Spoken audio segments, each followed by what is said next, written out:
बिस्मिल्लाहिर्रहमानिर्रहीम। नाज़रीन अस्सलाम वालेकुम, मैं हूं इमरान वसीम। नाज़रीन, इस प्रोग्राम में बड़ी अहम ख़बरें आपके साथ हम शेयर करने जा रहे हैं। तो हमारे इस प्रोग्राम को आप नाज़रीन ने आखिर तक देखना है और हमारे इस वीडियो लॉग के दो सेगमेंट होंगे। एक हमारा सेगमेंट होगा इमरान खान से मुलाकात की खबर है। हुकूमत एक बड़ा फ़ैसला करने जा रही है, लेकिन जहां हुकूमत बड़े फ़ैसले पे गौर कर रही है, वहीं हुकूमत की तरफ से आज पाकिस्तान तहरीक इंसाफ को एक बड़ा धचका, एक बड़ा झटका पहुंचाया गया है और उस धचके के बाद पाकिस्तान तहरीक इंसाफ की दौड़ें भी लगी हैं। तो एक तो सेगमेंट होगा पाकिस्तान से जुड़ी सियासी जो खबरें हैं उनकी डिटेल आपके साथ हम शेयर करेंगे। दूसरे सेगमेंट में हम बात करेंगे जो ईरान इसराइल जंग जारी है और इस जंग में जो एक चीज़ देखने को मिल रही है कि जो कशीदगी है, खित्ते में कशीदगी की जो आग है वो कम होने के बजाय ये मज़ीद जो खित्ते के ममालिक हैं उन्हें अपनी लपेट में ले रही है। ईरान की तरफ से अमेरिका के ख़िलाफ़, इसराइल के ख़िलाफ़ एक खौफनाक प्लान का ऐलान किया गया है। वो प्लान क्या है और एक्चुअली ईरान इसराइल के ख़िलाफ़ करने क्या जा रहा है। और फिर एक अमेरिका के इत्तेहादी मुल्क की तरफ से भी एक बड़ा ऐलान सामने आया है। वो ऐलान क्या है, कुछ और भी ख़बरें हैं इस कशीदगी से जुड़ी जिनकी तफसीलात भी व्लॉग में आपके साथ हम शेयर करेंगे। तो पहला सेगमेंट कशीदगी से मुतल्लिक जो अहम डिटेल्स हैं, इन तफसीलात से अपने प्रोग्राम का आगाज़ करते हैं। तो नाज़रीन, ख़बर यह है कि ईरान ने इसराइल के ऊपर एक बड़ा हमला किया है। अब ईरान का ये जो हमला है, इसे बड़ा और खौफनाक और ख़तरनाक हमला क्यों कहा जा रहा है? क्योंकि इस हमले में ईरान की तरफ से अपने जो ख़तरनाक मिज़ाइल हैं, जिन्हें खुर्रम शहर मिज़ाइल का नाम दिया गया है, जिसका वज़न बताया जाता है कि 30 टन वज़नी ये मिज़ाइल हैं और इसकी जो लंबाई बताई गई है वो 13 मीटर जो है इस मिज़ाइल की जो है वो लंबाई बताई गई है। और ये जो मिज़ाइल है ईरान का, जो कि 4 मिज़ाइल इसराइल पर जो है वो ईरान की तरफ से फायर किए गए हैं, ये 1 टन वज़नी जो वार हेड है, उन वार हेड को भी अपने साथ ले जा सकता है। और ये जो 4 वज़नी और खौफनाक तरीन, ख़तरनाक तरीन जो मिज़ाइल ईरान ने इसराइल पे इस्तेमाल किए हैं, इसमें एक तो जो इसराइल के कैपिटल तल अवीव में जो अमेरिका का जो हेडक्वार्टर है उनकी अफवाज का, उसको टारगेट किया गया है। जो तल अवीव का इंटरनेशनल एयरपोर्ट है उसको टारगेट किया गया है। इसराइली फ़िज़ाइया का जो एक एयरबेस है उसको भी टारगेट किया गया है। तो ये जो 30 टन वज़नी जो मिज़ाइल इस्तेमाल किया गया है, इसकी आवाज़ से मुतल्लिक भी बताया गया है कि 16 गुना ज़्यादा इसकी आवाज़ होती है और ये अपने टारगेट को 10 से 15 मिनट में जाके हिट करता है। अब ईरान की तरफ से ये जो 4 मिज़ाइल वज़नी फायर किए गए हैं, जो कि ईरान का सबसे खौफनाक और ख़तरनाक तरीन मिज़ाइल है, ये 10 से 12 मिनट में जो है आप देखें कि ये तल अवीव में जाके अपने टारगेट को जो है वो निशाना बना रहा है। लेकिन इसके साथ साथ नाज़रीन, जो अमेरिका की तरफ से, अमेरिका की आबदोज़ की तरफ से ईरान का जो बहरी जंगी बेड़ा था जिसको टारगेट किया गया, और अब तक भी इसमें 100 अफराद जो कि उस बहरी बेड़े के डूबने के बाद, तबाह होने के बाद लापता हैं, इस पर ईरान की तरफ से बदला लेने का ऐलान किया गया था। और ईरान की तरफ से कहा गया था कि इसका जो नतीजा है, इसके जो नताइज हैं, वो अमेरिका इसराइल को जो है वो इसके नताइज जो है वो भुगतना पड़ेंगे। अब हुआ ये है कि जंगी बहरे बेड़े की तबाही का ईरान ने बदला ले लिया है और खलीज फास के शुमाल में जो अमेरिकी ऑयल टैंकर था उसे ईरान की तरफ से जो है वो टारगेट किया गया है मिज़ाइल के ज़रिए। और ये जो निशाना है अपने हदफ पे जाके लगा है ईरान के मिज़ाइल का। और इसमें बताया गया है कि अभी तक जब हम ये प्रोग्राम रिकॉर्ड कर रहे हैं, अमेरिकी ऑयल टैंकर में अभी तक जो है वो जो आग है वो भड़की हुई है। लेकिन ये दावा ईरान की तरफ से किया गया है, लेकिन जो आज़ाद ज़राए हैं वो अभी तक ईरान के इस दावे की कि ईरान ने अमेरिकी टैंकर को तबाह किया है, इस दावे की तस्दीक नहीं कर रहे हैं। कुछ देर के बाद हो सकता है कि इसकी तस्दीक की खबर भी सामने आ जाए, लेकिन अभी तक ये ईरान का दावा जो है वो कंसीडर किया जा रहा है। लेकिन इसके साथ साथ नाज़रीन, जो रजीम चेंज से मुतल्लिक कुछ रिपोर्ट सामने आई थी कि जो कुर्द अस्करियत पसंद जो ग्रुप है वो अमेरिका के साथ, ट्रंप इंतज़ामिया के साथ राब्ते में है। और ये बताया गया था कि ये जो कुर्द अस्करियत पसंद जो कुर्द हैं, ये ईरान के अंदर दाखिल होकर वहाँ पे कार्रवाइयाँ कर सकते हैं। तो अब तुर्की की तरफ से स्टेटमेंट सामने आया है कि तुर्की की जो ईरानी अस्करियत पसंद जो कुर्द हैं उनकी मुकम्मल निगरानी तुर्की कर रहा है, उन पर नज़र रखी हुई है। क्योंकि तुर्की का ये कहना है कि ये जो कुर्द अस्करियत पसंद हैं, अगर ये ईरान में दाखिल हो के वहाँ पे कार्रवाइयाँ करते हैं और रेजीम चेंज की कोशिश की जाती है, मज़ीद ईरान को अदम इस्तेहकाम करने की कोशिश की जाती है ईरानी अस्करी पसंद कुर्दों की तरफ से, तो ये ना सिर्फ जो ईरान की कौमी सलामती है उसके लिए ख़तरा होगा, बल्कि ख़ित्ते के लिए, ख़ित्ते के इस्तेहकाम के लिए भी ईरानी अस्करी पसंद का ये जो इक़दाम होगा ये खौफनाक और ख़तरनाक जो है वो साबित हो सकता है। इसके साथ साथ नाज़रीन एक और डेवलपमेंट ये हुई है कि बरतानिया की तरफ से अपने 4 जदीद जो लड़ाका त्यारे हैं, टाइफून त्यारे, उन्हें कतर में तैनात करने का फैसला किया गया है। अब आपको याद होगा कि कल के व्लॉग में हमने आपको ये बताया था कि ईरान की तरफ से मगरबी ममालिक को ये बाकायदा तौर पे अल्टीमेटम वार्निंग दी गई है कि अगर मगरबी ममालिक, यूरोपियन ममालिक या बरतानिया इस जंग में शामिल होता है तो इसके नतायज उन ममालिक के लिए जो ईरान इसराइल जंग में शामिल होंगे, इसराइल को सपोर्ट करेंगे, उनके लिए बड़े ख़तरनाक और बड़े खौफनाक हो सकते हैं। तो इस अल्टीमेटम के बावजूद, ईरान की धमकी के बावजूद, वार्निंग के बावजूद बरतानिया की तरफ से अपने 4 जदीद टाइफून जो त्यारे हैं उन्हें कतर में तैनात करने का फैसला किया गया है। यानी जो कोशिशें सफारती सतह पे की जा रही हैं कि ख़ित्ते में जो कशीदगी है, इस कशीदगी की हवा को कम किया जाए, लेकिन ये कशीदगी कम होने की बजाय जो इक़दामात, जो डेवलपमेंट्स हो रहे हैं उससे बज़ाहिर ऐसा लगता है कि ये कशीदगी जो है मज़ीद आग पकड़ती जो है वो चली जा रही है। अब इस कशीदगी को लेके कतर ने एक फ़ैसला किया है। कतर की तरफ से जो LNG की पैदावार थी उसे बंद करने का ऐलान कर दिया गया है कि जब तक हालात जो है वो कंट्रोल में नहीं आ जाते, जब तक जंग कशीदगी ख़त्म नहीं हो जाती, तब तक कतर की तरफ से LNG जो कोई पैदावार है उसको मुकम्मल तौर पर बंद जो है वो कर दिया गया है। लेकिन इसके साथ साथ नाज़रीन, जो ईरान के ऊपर हमला किया गया, उस हमले के बाद चाहे ईरान का बहरी बेड़ा था, चाहे ईरान की वो क़यादत थी, सुप्रीम लीडर थे, ईरान के शहर तेहरान को और ईरान के बहरी जो ताकत है उसको टारगेट किया गया। तो ईरान की तरफ से वाज़े तौर पे यह पैगाम दिया गया है कि जो दुश्मन है जिसने ईरान के ऊपर हमला किया है आलमी कवानीन की खिलाफ वर्जी करते हुए, ईरान की तरफ से कहा गया है कि दुश्मन को अंजाम तक पहुँचाए बगैर, दुश्मन को जब तक ईरान जो है वो अंजाम तक नहीं पहुँचाएगा ये जंग ख़त्म नहीं होगी।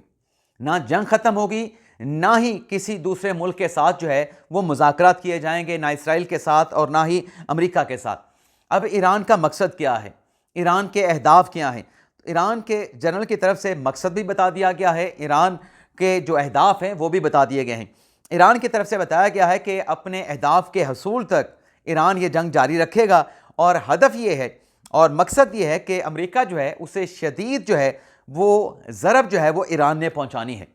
अब ये जो ईरान की तरफ से कहा जा रहा है कि वो अमेरिका को शदीद ज़रब पहुँचाएगा, शदीद नुकसान पहुँचाएगा, दूसरी तरफ अमेरिका की तरफ से, ट्रंप इंतज़ामिया की तरफ से भी यही ऐलान किया गया है कि ईरान के ख़िलाफ़ जो ताकतवर जो हमले हैं, ईरान के ख़िलाफ़ जो ताकतवर ऑपरेशन है, चाहे वो इसराइल का है, चाहे वो अमेरिका का है, वो शुरू होना बाकी है। और अमेरिका की तरफ से ऐलान किया गया था कि जो अगले अहदाफ के लिए जो हमले अमेरिका की तरफ से इसराइल की तरफ से ईरान के ख़िलाफ़ शुरू किए जाएंगे वो ज़्यादा तेज़ भी होंगे, वो ज़्यादा ख़तरनाक भी होंगे और उसमें जदीद जो असलिया है, जो मिज़ाइल है, जो बम है, वो ईरान के ख़िलाफ़ जो है इस्तेमाल किए जाएंगे। अब जब ये ऐलानात सामने आ रहे होंगे तो आप अंदाज़ा कर सकते हैं कि क्या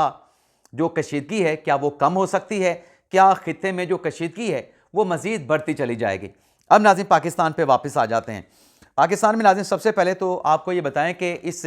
कशीदगी से जुड़ी जो पाकिस्तान से जुड़ी एक अहम खबर है वो ये है कि पेट्रोलियम मसनूआत की जो कीमतें आलमी मार्केट में बढ़ रही हैं और फिर जो पेट्रोलियम मसनूआत की जो दस्तयाबी है उस पर भी क्वेश्चन मार्क आया है। अबनाए हुर्मस को जो बंद करने का ईरान ने ऐलान किया है, वैसे तो अमेरिका कहता है कि अबनाए हुर्मस पे अमेरिका का कंट्रोल है, लेकिन ईरान इसकी तरदीद करता है। ईरान कहता है कि हमारे कंट्रोल में है। लेकिन इस आबनाए हुर्मस में जो कशीदगी चल रही है, जो जंग, जो लड़ाई चल रही है, इसको लेकर जो पेट्रोलियम मसनूआत की जो दस्तयाबी या जो फराहमी है उसकी वजह से अब पाकिस्तान इस तजवीज़ पे गौर कर रहा है कि वर्क फ्राम होम की जो तजवीज़ है उसका फ़ैसला किया जाए, उसका ऐलान किया जाए, ताकि जो पेट्रोलियम मसनूआत की जो खपत है वो खपत भी कम हो और जो दस्तयाबी पे क्वेश्चन मार्क आएगा उस क्वेश्चन मार्क के नतीजे में पाकिस्तान में जो तलब और रसद है उसमें कमी देखने को मिले जब वर्क फ्राम होम की पॉलिसी को अडॉप्ट किया जाएगा। अब देखते हैं कि ये इस प्रपोज़ल पे गौर तो किया जा रहा है कि लोगों को बजाय अपने दफातर में, सरकारी दफातर में, निजी दफातर में आने की बजाय अपनी गाड़ी पे, अपने मोटरसाइकिल पे, उन्हें घर पे रहकर जो है वो काम करने का जो है वो फ़ैसला हुकूमत करे। देखते हैं इस तजवीज़ के ऊपर हुकूमत क्या और कब तक ये फ़ैसला करती है। लेकिन इसके साथ साथ नाज़रीन, तहरीक इंसाफ को जो आज एक झटका लगा है या हुकूमत ने तहरीक इंसाफ की जो दौड़ें लगवाई हैं, उसमें नाज़रीन डेवलपमेंट ये हुई है कि हुकूमत ने आज कौमी असम्बली से और सेनेट से जो तरमीमी बिल है नैब तरमीम का, उससे बड़ी आसानी के साथ पास करवा लिया है। अब नैब तरमीम का ये बिल क्या है? नैब तरमीम का बिल ये कहता है कि जो चेयरमैन नैब की मुद्दत मियाद है, मुलाजमत है, उसमें हुकूमत जो है वो मज़ीद 3 साल की तौसीह कर सकती है। और इस बिल में जो एक लिमिट है कि कितने करप्शन की तहकीकात नैब करेगा, उसको भी जो है एक टेक्निकल तरीके से जो सालाना जो मतलब एक माली जो तरीक़ाकार होता है कि कितने आपके जो है वो करेंसी ऊपर गई है या जो एक माली सूरत-ए-हाल होती है, उसके साथ जो है वो जोड़ने की कोशिश की जा रही है। लेकिन इसके साथ साथ ये भी है कि अब जो नैब कोर्ट में फ़ैसला होगा, नैब कोर्ट के फ़ैसले के ख़िलाफ़ आप इस्लाम अपना हाई कोर्ट में अपील दायर करेंगे। लेकिन उसके बाद जो सुप्रीम कोर्ट में अपील होती थी ना हाई कोर्ट के फ़ैसले के ख़िलाफ़, अब वो अपील सुप्रीम कोर्ट में नहीं होगी, बल्कि वो अपील जो है वो वफाकी आईनी अदालत में जो है वो दायर की जाएगी। तो ये भी एक फ़ैसला जो है वो किया गया है। इसके अलावा कुछ और भी तरमीम हैं जिनकी डिटेल जो है वो सामने आना बाकी है। लेकिन पार्लियामेंट से, सेनेट से, कौमी असम्बली से इन नैब तरमीम को मंजूर करवाने के बाद कसरत राय के साथ हतमी जो सिग्नेचर है, यानी एसेंट के लिए सदर पाकिस्तान को जो है इस बिल को, इस कानून को जो है भिजवा दिया गया है। अब आ जाते हैं खान साहब की मुलाकात की बात कर लेते हैं। 2 खबरें नाज़रीन इमरान खान साहब की मुलाकात से जुड़ी। एक डेवलपमेंट तो ये हुई है कि आज खान साहब के साथ मुलाकात करने के लिए पाकिस्तान तहरीक इंसाफ के जो लोग पहुंचे थे, किसी की मुलाकात जो है वो आज इमरान खान साहब के साथ नहीं हो सके। जुमेरात का दिन भी मुलाकातों का दिन होता है। लेकिन दूसरी तरफ इमरान खान साहब की जो बहन है उज़मा खान साहबा, उनकी तरफ से आज इस्लामाबाद हाई कोर्ट में एक नई पटिशन दायर की गई है।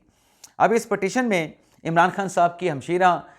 उज़मा खान साहबा ये कहती हैं कि इमरान खान साहब को जो है वो हॉस्पिटल मुंतकिल किया जाना चाहिए। हॉस्पिटल में इमरान खान साहब को मुंतकिल करके अल-शफ़ा इंटरनेशनल में वहाँ पे खान साहब का जो तिबी मुआयना होना है, उस्मा खान ये कहती हैं कि खान साहब का वो तिबी मुआयना जो है, खान साहब के ज़ाती मुआलजीन को भी उस मेडिकल एग्जामिनेशन में जो है वो शामिल किया जाए। ना सिर्फ इमरान खान साहब के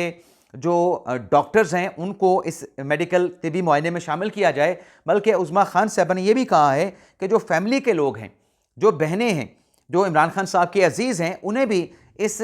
मेडिकल एग्जामिनेशन के दौरान जब उन्हें हॉस्पिटल में मुंतकिल किया जाएगा तो इमरान खान तक उन्हें भी, फैमिली के लोगों को भी रसाई दी जाए। अब आज ये दरख्वास्त उस्मा खान साहबा ने इस्लामाबाद हाई कोर्ट में दायर की है। रजिस्ट्रार ऑफिस की स्क्रूटनी करेगा, इस पर एतराज़ात लगने हैं, एतराज़ात नहीं लगने, उसके बाद जो भी सूरत बनती है, अगर एतराज़ लगते हैं या एतराज़ नहीं लगते, दोनों सूरतों में दरख्वास्त अदालत में लगेगी और अदालत इस दरख्वास्त के ऊपर फैसला करेगी कि आया कि इस पर आगे जो है वो क्या किया जा सकता है। लेकिन इसके साथ साथ नाजरीन,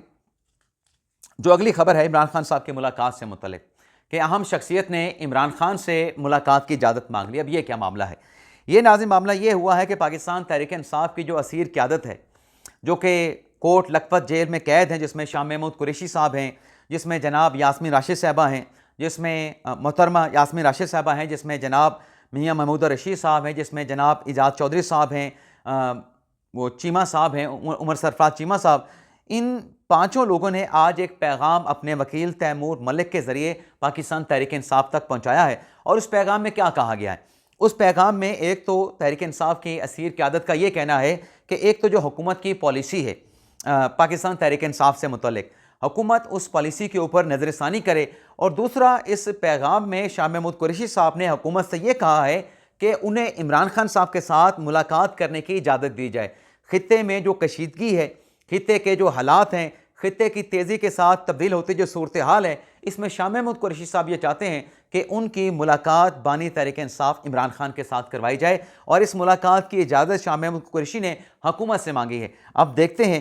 कि ये जो बात प्रपोज़ल शाह महमूद कुरैशी साहब की तरफ से आया है, इसने खलबली तो मचाई है, लेकिन देखना यह होगा कि क्या हुकूमत तहरीक इंसाफ के असीर क़यादत के इस दरख्वास्त के ऊपर शाह महमूद कुरैशी को इमरान खान साहब से मुलाकात की इजाज़त देती है, या फिर जैसे कुछ हफ्तों से, कुछ अरसे से हम देख रहे हैं कि किसी की मुलाकात खान साहब के साथ मुलाकात को इजाज़त नहीं मिलती, तो क्या शाह महमूद कुरैशी के साथ भी वही ट्रीटमेंट किया जाएगा? उनकी दरख्वास्त पे उनकी